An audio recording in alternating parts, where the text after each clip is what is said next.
him a lot worse in previous preparations. I think he's more acclimatised nowadays. Well, Katie, 3 years ago, Surprise Baby was the next big thing. He just won the Adelaide Cup. Yeah, he did, and went round one of the favourites in the Melbourne Cup. He's third up. He's with a different trainer now. Gavin Bedgood's got him Nasharwilla from a good barrier. He likes it wet. He won early on in his career on a wet track and wasn't far beaten in a Melbourne Cup on a soft track. So being by shocking, he'll love the conditions. It's been a while between drinks, but he is capable of winning a race like this. Lizzie, here's She's Ideal. She will love the conditions, and back to Randwick. Yeah, back to Randwick, where she ran last start in the Tancred behind Duis, and it was probably just a little bit stiff for her on that occasion. But as you mentioned, back to Randwick, a track that she loves very, very much. She's 12 runs at this track for 4 wins and 4 minor placings, so she's got a terrific record. She's very fit and she loves the conditions. Katie, when Knight sort of bolted the Brisbane Cup in, I think you got pretty excited, didn't you? Yeah, he's a horse that once he gets everything his own way, he can be really hard to run down. He's third up. He was a little bit disappointing for mine in the Queen's Cup second up, where he sort of just didn't really show his audacity. His Gay, Waterhouse and Adrian Bott fight, but maybe we'll see the best of him back at Randwick. Here's a wreck, a horse that's absolutely flying, Lizzie. He is. He ran well at Randwick 2 starts ago in the Randwick City Stakes on a heavy 10, so you're getting similar conditions for him today. Then he ran 4th in the Queen's Cup behind No Compromise. He parades pretty much perfectly. There's no negatives about how he's turned out. He's in beautiful condition, and he's definitely one of the main chances. Looking at the next horse, Richo, Nerve Not Verve, he's getting very warm in the mountain, or she's getting very warm in the mountain yard at the moment. She loves a wet track though, Lizzie, and she's in outstanding form, Nerve Not Verve. She'd need a career peak though to win here. Horse number 8, South Pacific, the son of Galileo, formerly trained by Aidan O'Brien. And then we move over to Avian Fury, the 9. Yeah, 90-1 last start, guys, in a benchmark race, and ran second and again today at very long odds. So it would be a big surprise. Lizzie, Luncy says, I can't quite work Luncy's out. Well, that makes 2 of us, because nor can I. I thought he'd come back really well this time around with some pretty solid first and second up performances, and then his last start was just tapered off really badly. So do we put it down to the heavy 9? Well, we're getting that today, so it's probably something that we're going to have to think about, but he looks in good order. Here's horse 13, Richo, Alakan. Yeah, it was my roughie last week, so backing up after running 4th in the Selwood, it was about 100-1 into 25-1 because it loves rain-affected going. Gets it again today. We saw it relish that up in Queensland. Another roughie today with a chance from an elite stable. Here's 14, Carp Fever. Who can bob up, can't he? I mean, he's a Warwick farm horse, I think, at his best. He likes wet tracks. Yeah, he does. Joe Pride's horses, he gets them nice and fit. Here's Savvy Valentino, Rachel King taking the ride, 53 kilos, a winner twice on a heavy track, nice and deep into a preparation, and nice and fit. Here's Sweet Thomas. Yeah, who won a German St Leger a few years ago, and then True Marvel, who was in good form in the spring, to Ben Way from the Tab. Ben, pretty wide betting race. Yeah, I feel as though we've said that a few times already today, but that's certainly the case in this one. Zayrek is our favourite. There's been a fair bit of interest in She's Ideal. In fact, a couple of those further down the market have been better backed. A Knight's Order at $5.50. Great House is one of those, and Surprise Baby is another. You can see we went up $15 about Surprise Baby. Gets the ideal conditions. Barrier 2, is that a plus or not? Maybe not today. $8.50 as I speak. Luncy's at $10. Alakahan at $16. And then Nerve Not Verve. I'll let you guys read through the rest. Well, I'll give you a heads up about another market that we have available. We're expecting James McDonald to have another brilliant carnival, and with that in mind, our traders have opened a market with 2 of his rides, Regal Line in the Derby and Nature Strip in the TJ Smith. We have both to run top 4 at $2.50. All TAB customers need to do is head to today's offers on the app. Max bet is $50, and remember, gamble responsibly. Thanks for that, Ben. Good stuff. So let's go back to Lizzie. Lizzie, a lot of these horses you're very familiar with. You see a fair bit of them, but who have you come up with from the yard? Yeah, very familiar with a lot of these horses that have been walking around behind me. I'm with Carp Fever on top. I know he's a specialist at Warwick Farm, but he looks in magnificent order. He loves the heavy conditions, and I just think that that's what you're looking for today, the horses that really get through this ground. Of the others, I really liked the look of Great House as well. I thought he presented in nice enough order, and the favourite Zayrek is perfect. So if you like looking for a favourite, he looks in great order, but the double figure odds of Carp Fever, that's where I'm going. $51 at the moment. Lizzie, you are a brave young woman. And you've been proven more than once right with those long ones. So there you go. I can see Richo, and I can see somebody with you, Richo. Yeah, it is Chris Lees, because you asked the question, Bruce. I don't know what to make of Luncy, so we're hoping Chris can help us. Yeah, look, he disappointed on the Rose Hill heavy, yet he ran quite well here previously on testing ground at Randwick. So I'm happy to forgive him, give him another chance back here. Blinker's first time. We've elected to try and roll forward. It's not a necessity, but if he jumps clean and can get across into a midfield spot, we'd prefer to take that. He'll be very strong late regardless, and hopefully sets up nicely for a Sydney Cup. Yeah, because we saw him a couple of starts ago. I thought, oh, gee, you've got him nearly cherry ripe. For sure, and then he did disappoint, but we went back to last at Rosehill. He couldn't make ground and he just wasn't in the race. So I'm happy to forgive and think you'll see a different horse today. What are the jocks saying to you about the track? It's pretty testing. It's proper heavy. Yeah, it's proper heavy. They're going right into it. But again, it's safe and we're lucky to be racing. Yeah, absolutely. Country Championship's always a highlight, but then we start to think of the provincials, and I think of you. How many runners are you likely to have this year? We'll have 8 this year. So, unbelievable achievement. Well, you know, we're at a big stable in a restricted area, so we're entitled to have a number of runners. It's a very competitive race, even outside my stable, so it'll be a good race. Okay, great to see you, mate. Good luck with Luncy's. Cheers, Richo. So half the field in that provincials. We go to you, Dean. Dean, I want to ask you about Surprise Baby.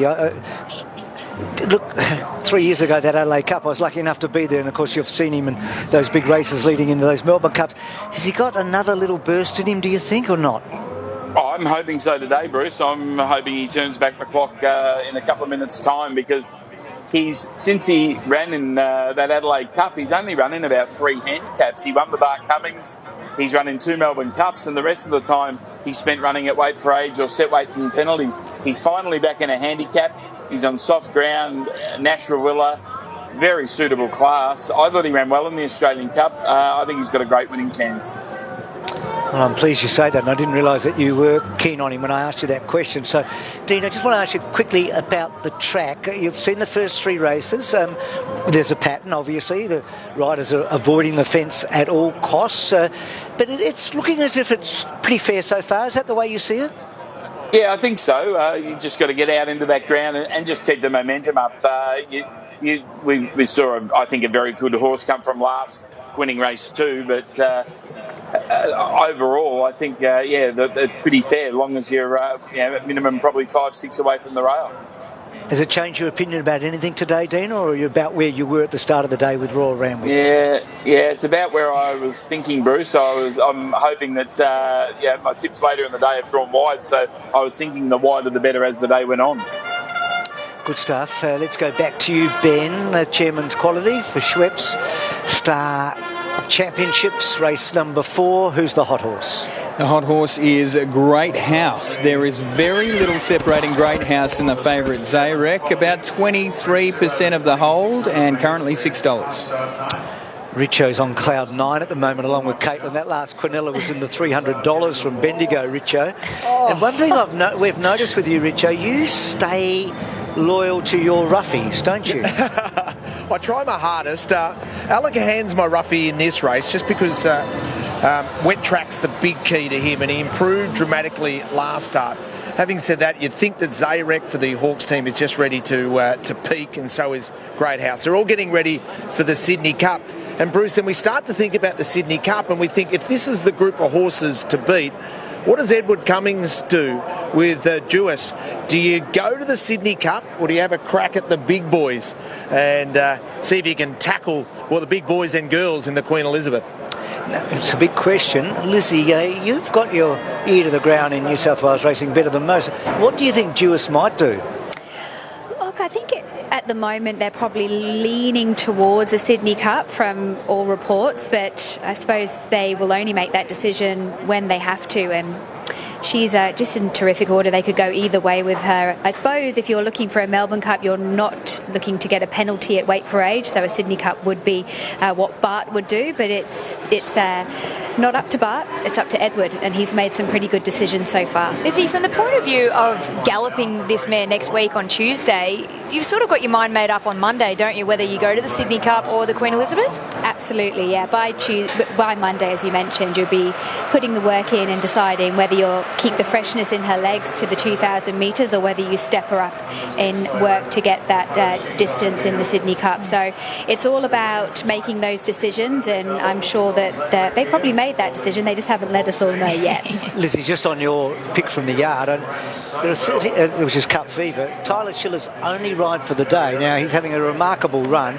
There are 39 different jockeys here today riding at Royal Randwick. Lizzie, you must have come here on so many days where there's been less than 20.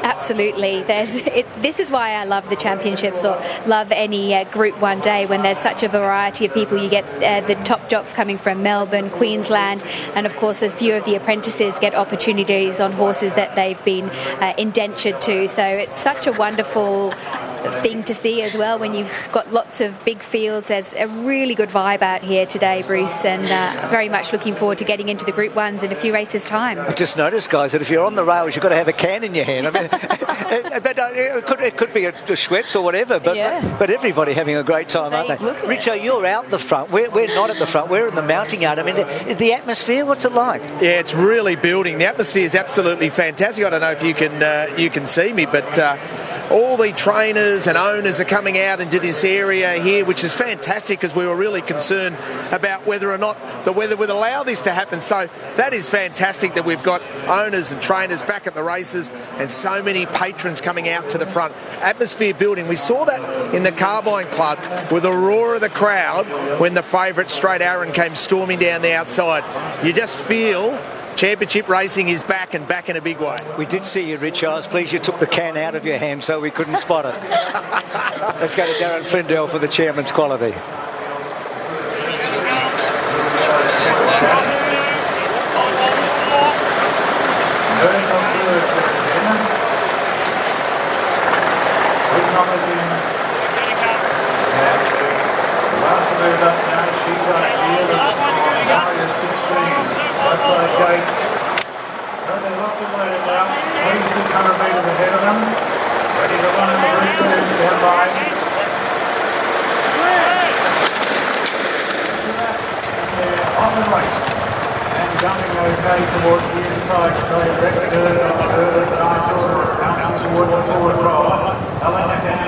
Together with Carp Fever, and deep out is Field the Rush.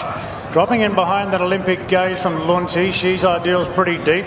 Great House is buried down on the fence midfield in advance of Avion Fury, Surprise Baby, then South Pacific, True Marvel. Sweet Thomas last of all. So Knight's Order taken to the front here by Clark, and Field the Rush gets across to second. Nerve Not Verve trials them third, Alakahan fourth now. And in a great spot as they turn out of the straight, Zayrek three back the fence from Carp Fever. The Great Luncy's caught three wide there, racing in the white coloured cap. Then came Great House back on the inside of Olympic Gaze. She's Ideal three wide but has some cover. Then Surprise Baby from Avion Fury, Savvy Valentino, length and a half to True Marvel from Sweet Thomas, and South Pacific's last of all. So it's Knight's Order, an undisputed leader at the mile mark, out by 2.5 to Field the Rush. Nerve Not Verve travelling nicely third on the inside. Then came Alakahan from Zayrek in fifth. Length and a half then to Carp Fever from one of the favourites, Great House. Further back to Luncy's. Looks as though I might be getting in for a bit of cover now. Luncy's, then Surprise Baby on the fence. Now wider out, She's Ideal has lost that cover, but moving up right behind the Luncy's there. Then came Olympic Gaze. Further back to Sweet Thomas, Savvy Valentino, Avion Fury, and the last two South Pacific on the inside of True Marvel. So they race inside the 1,200 metres now. It's Knight's Order in front by a length and a half to Field the Rush. Then Nerve Not Verve, Alakahan. No moves at the moment. Zayrek from Carp Fever, Great House. Wider out is She's Ideal. Then came Luncy's from Surprise Baby. Olympic Gaze, three wide, starting to improve. Well back in the field, then Avion Fury, together with Savvy Valentino, the outside, and the red cap taking closer order from Sweet Thomas, True Marvel, and South Pacific last. So they start to quicken things up now to 750. Knight's Order two in front. Two Field the Rush, then Nerve Not Verve, Alakahan. Zayrek still fifth, the inside running rail, followed by She's Ideal on the outside of Carp Fever. Olympic Gaze out deep trying to improve. Luncy's gets onto its back. Then Great House towards the inside is scraping paint at this this point, and a gap further back to Savvy Valentino, but Knight's Order swings in front. Nerve Not Verve's been doing the chasing together with Feel the Rush. Zayrek goes to fourth. Alakahan's running on quite well, and Luncey's down the outside. Nerve Not Verve has been trailing, moved up now to tackle Knight's Order for the lead, and they're a mile in front of the rest. Nerve Not Verve at the 100 gets the upper hand from Knight's Order, is trying to fight back, but Nerve Not Verve in front, kicking. Nerve Not Verve wins it, a half length to Knight's Order. A gap back to Luncey's third, then Alakahan and Feel the Rush in the photo for fourth. Further back to She's Ideal, then Zayrek, Sweet Thomas, Great House. A gap to Carp Fever from True Marvel, Surprise Baby, South Pacific. A gap to Olympic Gaze, Avion Fury, and Savvy Valentino last. So 7, 5 and 11. Jason's given that a good push from the mounting yard. It was noted that she had broken out, but Richo talked about the fact that she's such a good wet tracker. And Richo, Mike Moroney is just having one heck of an autumn. It's incredible, Mike Moroney. You and your whole team have done a wonderful job with this autumn carnival. The stable's flying. He had a huge result there. Yeah, look, we couldn't fault this mare. Really bred to do this, to stay. And she's always been a really talented mare, and she's only really come of age now, slow maturing mare, but always thought she would get this trip. I know a couple of the riders have told me no, but I've always felt that if I got her right on the right day, that she'd be able to get this trip, and I think the wet ground helps a bit too. And in different colours in recent times, Richard Pegan's colours. Tell us about that transaction. Look, Pegan's been a great sort of ours for a long, long time. Of course, he raced Brew, who won the 2000 Melbourne Cup with us, and I've known Richard for a long, long time, and a lot of his friends are my friends as well back in New Zealand. So he actually bought into the horse late. The owners were pretty keen to sell at the sales. I talked them out of it, a little bit like Tafani, and so Pete's bought the shares out of the people that wanted to sell out. So I gave him a phone call, and so I thought she's a good staying mare, and that she had a good season left in her. So. Well, let's hope that this is the start of an incredible day. Live chances in Group 1's coming up, Mike. Good luck and well done. Thank you. Thanks very much. Terrific stuff, Richo. So, a daughter of shocking, that Melbourne Cup winner for Mark Kavanagh. The first championship winner for Regan Bayliss, and surprisingly for Mike Moroney. That's how hard it is to win here. Yeah, absolutely. And, you need the right horses to handle the track too. It's such a big difference between Melbourne and Sydney wet tracks. And as Richo said, Michael Moroney's stable is flying. A good strong win. Knight's Order was very brave, and Luncey's getting back to something like it's good form, and Alakahan a good run as well. So Tommy Berry knows all about winning big races, doesn't he, during the championships? I think Tom